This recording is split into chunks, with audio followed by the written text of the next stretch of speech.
वदनी कवळ घेता नाम घ्या श्री हरीचे सहज हवन हो।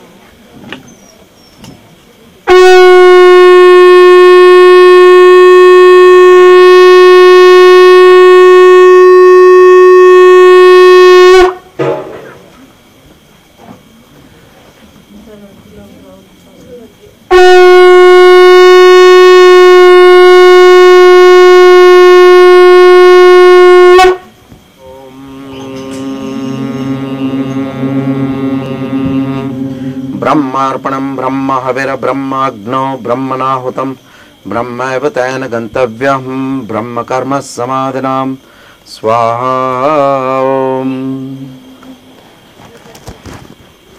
वदनी कवळ घेता नाम घ्या श्री हरीचे सहज हवन होते नाम घेता फुकाचे जीवन करी जीवित्वा अन्न हे पूर्ण ब्रह्म उदरवर्ण नो हे जाणीजे यज्ञ कर्म सीताकांतं स्मरणं जय जय रघुवीर समर्थ अलाख निरंजन आदे।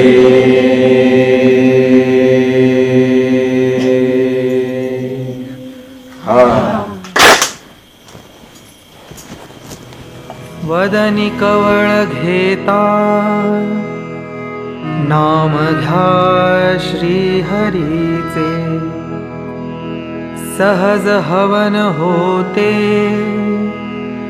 नाम घेता फुकाचे जीवन करी जीवित्वा अन्न हे पूर्ण ब्रह्म उदर भरण नो हे जाणीजे यज्ञ कर्म सीताकान्तं स्मरणं जय जय रघुवीर समर्थ सीताकान्तं स्मरणं जय जय रघुवीर समर्थ सीताकान्तं स्मरणं जय जय रघुवीर समर्थ।